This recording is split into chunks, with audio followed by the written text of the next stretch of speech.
What's up, guys? It's your boy Jay. Welcome to Jay's World. So let's talk. You know how we do it. Oh, you know how we do it. So let's get into it, and welcome to another edition of J Topics. All right, y'all, let's get into this whole color purple debacle. And when I say debacle, it is truly a debacle. Okay, so before I start that, look, I told y'all a few videos ago, we're doing snacks. Okay, we are doing snacks, and we're doing some drinking up in these chip videos, and I want y'all to snack and drink with me. Okay, so now, in honor of dry January, okay, and if you guys don't know, usually people go dry in January because people do a lot of drinking, you know, like all throughout the holiday season, so whatever. So for January, people kind of go dry. They do a non-alcoholic wine. They do non-alcoholic tequila, cognac, all types of stuff. And your boy, I got me a non-alcoholic wine. That's right. I got my Be Free Sauvignon Blanc. Now, as you can clearly see, I started on it last night, okay?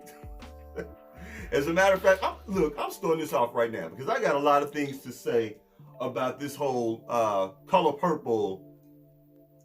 Yeah. It's a whole mess, y'all. Okay, so here's the dry January.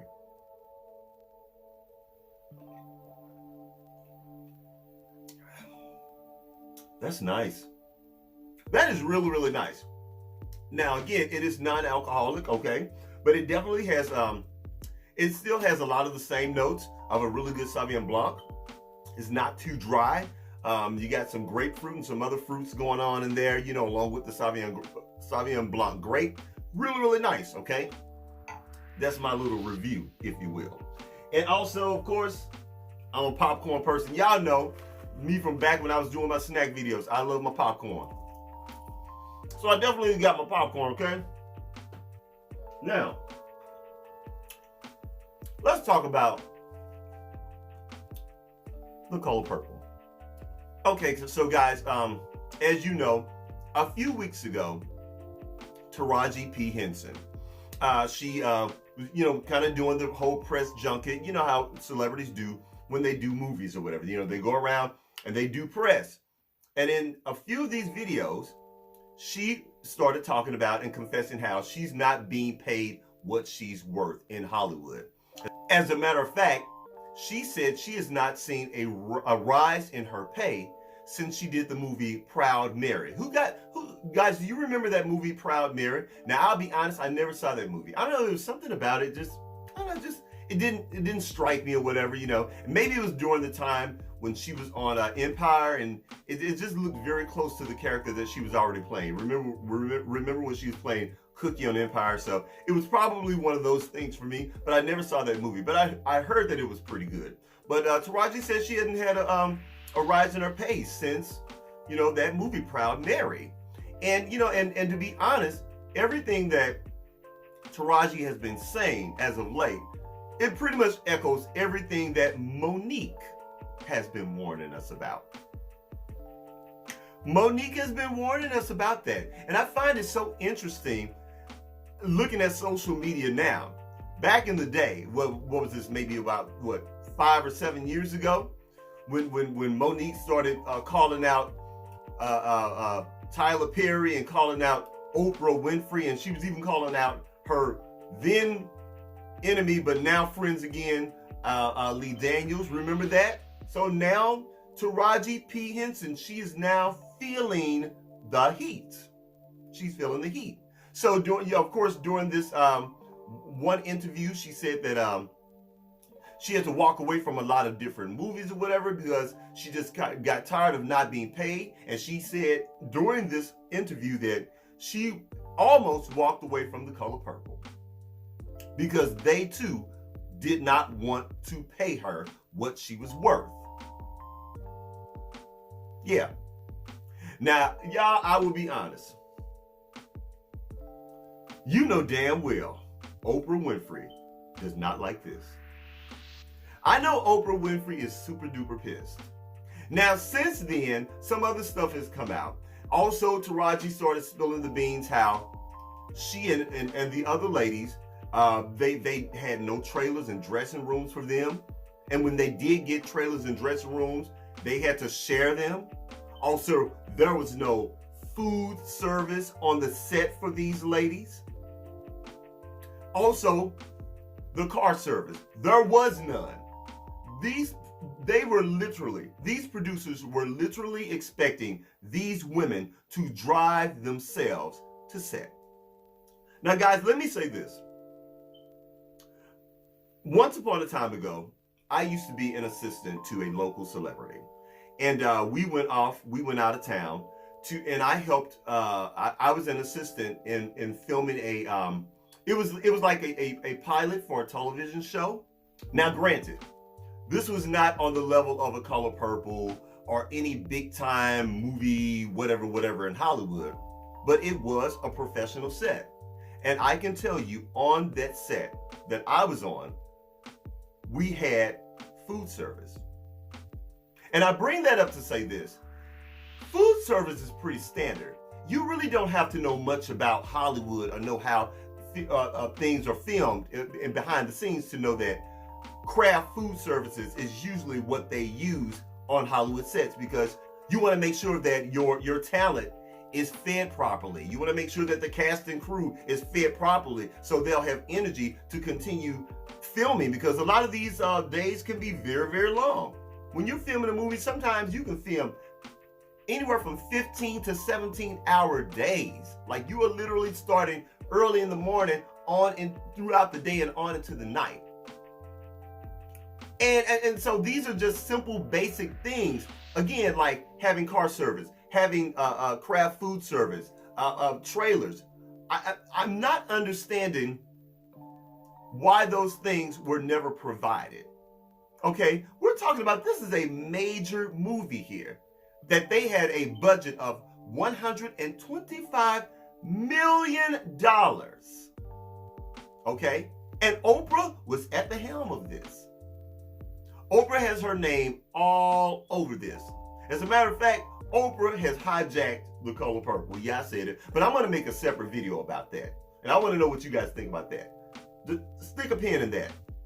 But anyway, so y'all, these are just basic things. So Oprah has now been catching a lot of backlash. And I know Oprah does not like this, because Oprah is a mogul.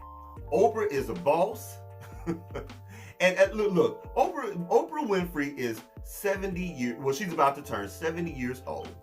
And at this point in Oprah Winfrey's life, she has actually been wealthy more years than she's been poor. I think when she stopped being poor, like in her early 20s, when she started as a news anchor back in the days of Chicago. Okay, that was in her 20s. She's about to turn 70 years old. So out of a span of 70 years, 50 of those years, Oprah has been very wealthy. And not only has Oprah been wealthy, Oprah has been a mogul and a boss. So I said all that to say this. I don't understand how Oprah, who has done movies herself, who has produced movies like, remember Brewster's Place back in the day? And she's produced a lot of other movies with Harpo Productions. And I know damn well they had car service, they had craft food services, and they had trailers for all of her talent. So I don't understand how Oprah Winfrey does not understand why her name is being brought up. Oprah, your name is being brought up because you are a fucking producer on this. And like Monique said the other day when they interviewed her, all of these things should have already been in place. They should have already been in place.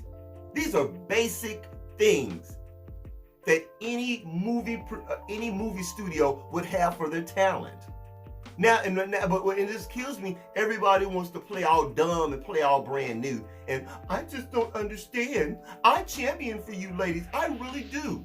When you called me and said that we need food, I said, hey, I made a few phone calls and there was food there. and you called me and said, hey, we need transportation. I got on the phone and I said, hey, the ladies need transportation. And they said, well, hold up, Oprah. Well, if I give her transportation, I'll have to give everybody transportation. And she said, well, no, then get everybody transportation. I'm just not understanding. I'm not understanding why these things are even up, why are they even an issue? Again, this should be just basic movie making, movie producing 101 shit. We're not talking about lack of scripts. We're not talking about bad writing. We're not talking about the lighting. We're not talking about the actors and the scenes. We're talking about basic shit that's behind the scenes that all actors should have in Hollywood. Again, like Monique said, that stuff should have already been done before then. Okay? And something else. I gotta look.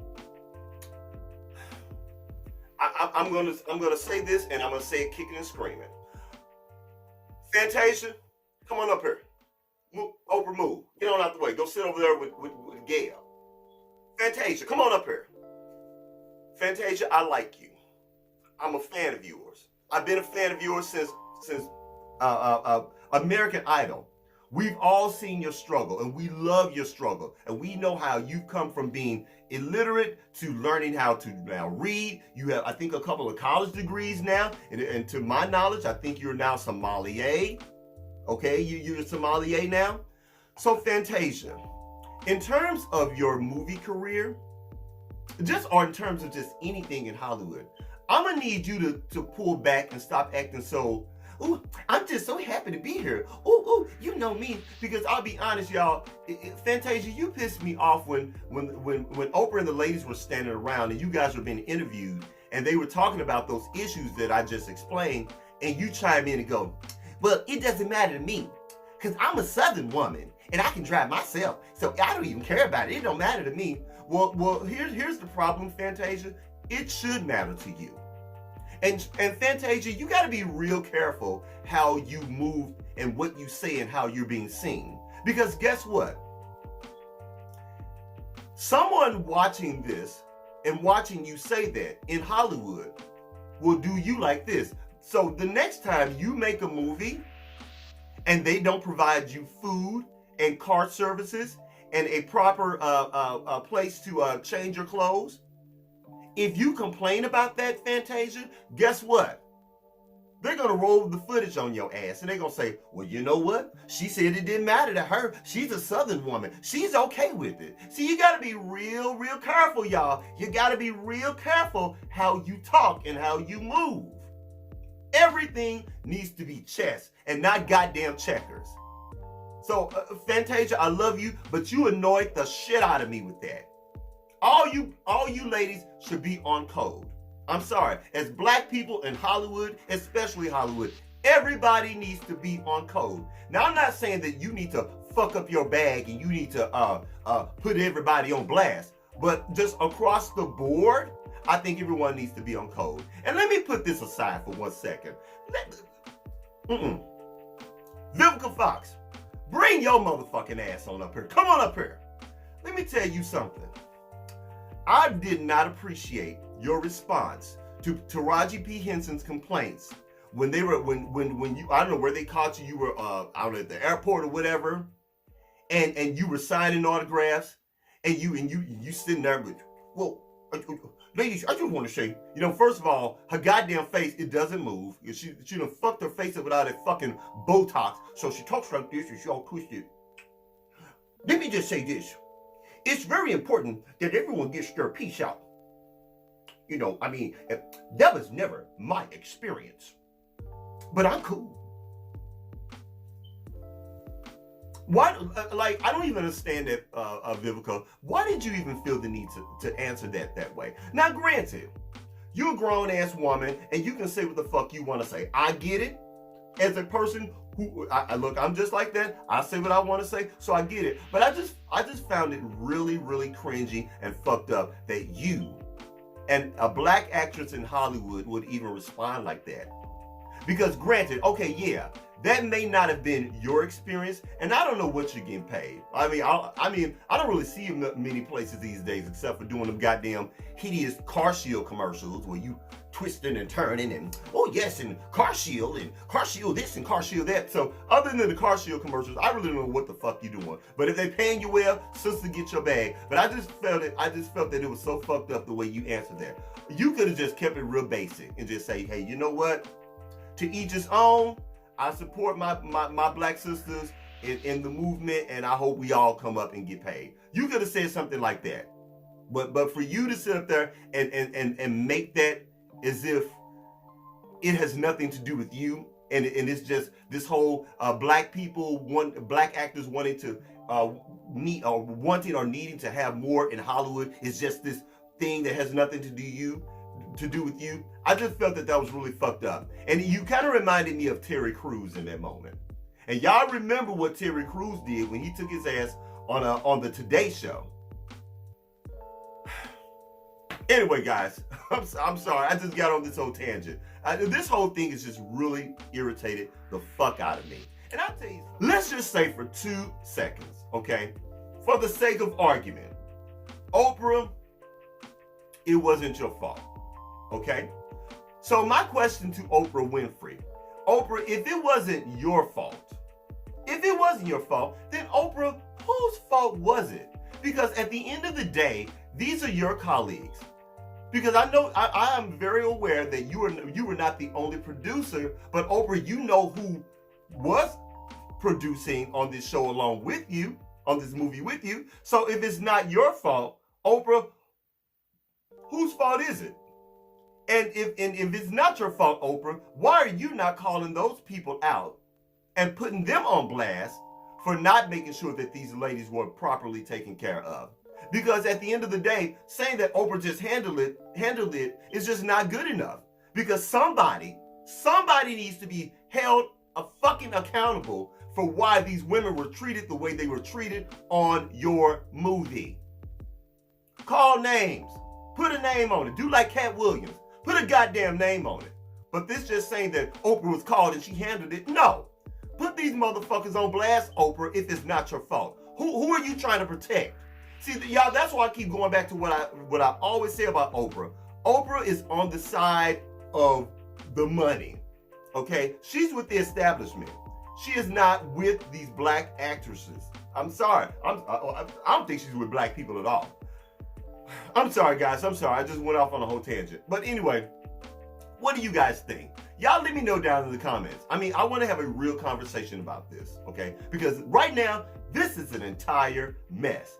And because of this, the movie is just not doing very well at the box office. I'm sure we will be streaming that shit in about 30 days. All right, guys, that's it. That's all I got. Please don't forget to rate, comment, and do what? Subscribe. Please subscribe to my channel. And after you subscribe, please don't forget to head on over to Instagram and check me out at JaisWorldtv. That's JaisWorld.tv on Instagram. And I'll holler at you later. Peace.